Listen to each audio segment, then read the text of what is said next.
Hi friends, good morning. कैसे हो? बहुत बढ़िया होंगे।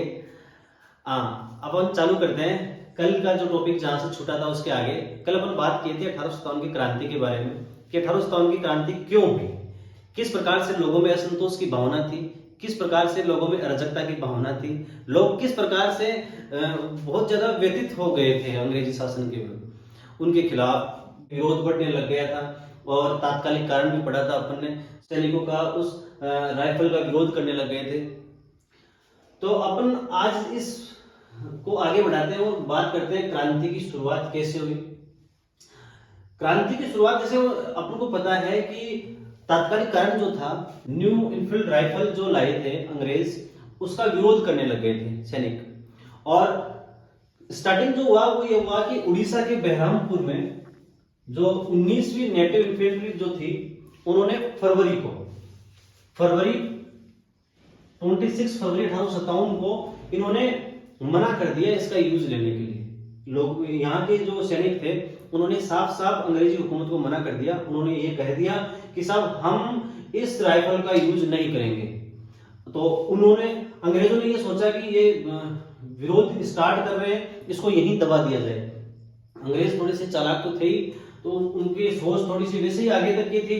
तभी तो अपने देश के राजाओं को, यहाँ की जनता को बेवकूफ बनाकर वो इतने साल तक राज किया। तो उड़ीसा के बहरामपुर में जो 26 फरवरी 1857 को जो सैनिकों ने मना किया था, उसका उन्होंने विरोध किया। सैनिकों ने उसको दबा दिया गया अंग्रेजों के द्वारा। उसके बाद बैरकपुर की जो छावनी थी जो वेस्ट बंगाल में है, वहां के 34 नेटिव इन्फेंट्री जो छावनी के जो जवान थे, उन्होंने भी इसको मना कर दिया। उन्होंने भी इसका विरोध किया कि हम इसका यूज नहीं करेंगे। जो नई राइफल लाए थे उस राइफल का यूज नहीं करेंगे, हम भी नहीं करेंगे। उस कारतूस के अंदर अपन बता रहे थे कि गाय और सूअर की चर्बी थी और यहाँ के सैनिकों में इसको धार्मिक भावना के खिलाफ मान रहे थे, तो उसके लिए उन्होंने मना कर दिया कि हम भी इसका यूज नहीं करेंगे। और उसके बाद हुआ ये कि ये जो मना किए वो डेट थी 29 मार्च। 29 मार्च को इन्होंने भी मना कर दिया। अब अंग्रेजी हुकूमत को ये लगने लग गया कि सैनिकों में विरोध की भावना थोड़ी ज्यादा फैल रही है, इसको कैसे जैसे करके यहीं इसका दमन कर दिया जाए। लेकिन मंगल पांडे ने खुल के सामने आए। मंगल पांडे का नाम तो सबने सुना हुई। अपन 6th स्टैंडर्ड या 7th स्टैंडर्ड में अगर थे उस समय से अपन मंगल पांडे का, रानी लक्ष्मीबाई का, इनका नाम अपन सुन रहे थे। 1857 की क्रांति का नाम हो और मंगल पांडे, लक्ष्मीबाई, तात्या टोपे, इनका नाम ना ऐसा तो हो नहीं सकता। तो मंगल पांडे ये थे पंडित जी। और वहां उस समय 1857 के आसपास का जो समय था, उस समय में वैसे ही राजपूत और ब्राह्मण कास्ट के लोग ही ज्यादा आर्मी में जाते थे। तो मंगल पांडे ने इसका विरोध किया कि हम इस कारतूस का यूज नहीं करेंगे। और जब इस मंगल पांडे को दबाने की कोशिश की गई तो मंगल पांडे ने दो वहां जो कमांडेंट थे, बाग और ह्यूस्टन, उन दोनों को गोली मारकर हत्या कर दी। ये बात है 29 मार्च की।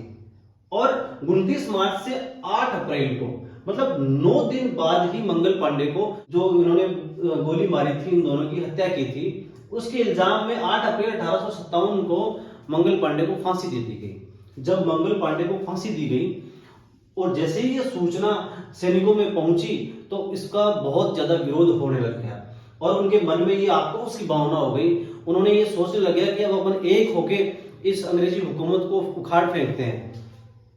और उसका परिणाम भी ये हुआ कि मेरठ में जो 3rd नेटिव कैवेलरी थी, कैवेलरी का मतलब घुड़सवारी की सेना है, ये जो सेना थी ये थल सेना थी। और ये जो सेना है, ये बटालियन जो थी वो घुड़सवारी की बटालियन थी। इस मेरठ में क्या ये जो छावनी थी, इसमें जो घुड़सवारी की जो बटालियन थी उसमें 90 लोग थे। 90 लोगों में से 85 लोगों को इन्होंने, अंग्रेजी हुकूमत ने दोषी माना और 85 लोगों को जेल में भेज दिया, इनको गिरफ्तार किया। हालांकि अंग्रेजी हुकूमत उस समय इन लोगों को भी फांसी की सजा सुना सकते थे, इनको भी फांसी दे सकते थे, लेकिन उनको ये लगा कि अगर फांसी की सजा सुना देंगे तो एक तरीके से बहुत जल्दी भड़क जाएंगे सैनिक और चारों तरफ अफरा तफरी का माहौल हो जाएगा। तो उन्होंने दिमाग लगाया, जैसा मैंने पहले भी कहा था कि अंग्रेजों में थोड़ा सा ज्यादा था उस समय दिमाग, वो थोड़े उनसे ज्यादा एडवांस थे, तभी तो उन्होंने इतने दिन तक राज किया। तो इन 85 लोगों को इन्होंने क्या किया, जेल में भेज दिया और 9 साल की सजा सुना दी। 9 साल की सजा सुना दी और उनको जेल में ही बंद कर दिया, कैद कर दिया। तो इसका मतलब ये हुआ कि अंग्रेजों ने उड़ीसा की जो बहरामपुर छावनी थी उसका दमन किया, उसके बाद में बैरकपुर का दमन किया, उसके बाद में जो अप्रैल में थी, 24 अप्रैल की बात है ये, तो 24 अप्रैल में मेरठ की जो छावनी थी, मेरठ में दमन किया। जैसे जैसे जहां जहां सैनिकों ने विरोध स्टार्ट किया था वहां उन्होंने दमन करना चालू कर दिया, इनको आगे बढ़ने ही नहीं दिया। उसके बाद में अवध में भी इन्होंने दमन किया। अवध के जो सैनिक थे उन्होंने भी मना कर दिया था कि हम इस कारतूस का यूज नहीं करेंगे। ये बात है 3 मई 1857 की। तो 3 मई 1857 के अंदर अवध के जो रेजिमेंट्स के थे, जो जवान थे, उन्होंने भी मना कर दिया। अब अपन बात करते हैं कि 10 मई को इस क्रांति की शुरुआत कैसे हुई, कैसे अपन मानते हैं कि 10 मई को इस क्रांति की शुरुआत हुई। एक्चुअल में क्या था कि अपन ने अभी तक पढ़ा कि उड़ीसा में जो बहरामपुर की जो छावनी थी उसको अंग्रेजों ने दबा दिया। उसके बाद बैरकपुर में जो वेस्ट बंगाल में उसको दबा दिया गया, मंगल पांडे को फांसी दे दी गई। मेरठ में जो छावनी में जो विद्रोह हुआ था, विरोध हुआ था कारतूस को लेकर, उसको इन्होंने दबा दिया। उसके बाद अवध रेजिमेंट में जो 3 मई को जो हुआ था विद्रोह, उसको भी उन्होंने दबा दिया गया। तो अंग्रेजों को थोड़ा ये लगने लग गया कि अब शायद सैनिक इतना विरोध नहीं करेंगे। लेकिन 10 मई को क्या हुआ कि 10 मई को जो मेरठ में 3rd नेटिव कैवेलरी के जो जवान थे 90 थे, उन 90 में से 85 को इन्होंने जेल भेज दिया और जेल 9 साल के लिए भेज दिया। लेकिन अन्य जो सैनिक थे, जो नेटिव इन्फेंट्री के जो जवान थे, उन्होंने मिलके क्या किया, सबने इकट्ठे होके एक मीटिंग की और ये कहा, ये सोचा इन्होंने कि अपन क्या करते हैं, अपन कुछ शुरुआत करते हैं और इन लोगों को छुड़वाते हैं। तो जो बचे हुए जो लोग थे वो इन 85 लोगों को छुड़वाया इन्होंने जेल को तोड़ के इन लोगों को छुड़वाया। ये सब साथ मिलके 11 मई की ये घटना है, जेल को तोड़ना और इन सभी सैनिकों को रिहा करना, सब एकजुट होके 12 मई को ये सब चले गए दिल्ली। 12 मई को ये दिल्ली आ गए और दिल्ली आकर इन्होंने बहादुर शाह जफर को बादशाह नियुक्त कर दिया, क्योंकि बहादुर शाह जफर की बेचारे की पहले ही बेइज्जती हो रही थी। उनको लाल किले छुड़ाने के लिए मजबूर कर दिया था, पेंशन वेंशन उनकी बंद कर दी थी, उनको बादशाह की उपाधि से हटा दिया गया था। वो एक आम नागरिक के रूप में अपना जीवन यापन करने के लिए उनको मजबूर कर दिया था दिल्ली के जो सरकार थे, डलहौजी ने, अभी अपन ने पिछली क्लास के अंदर पढ़ा था।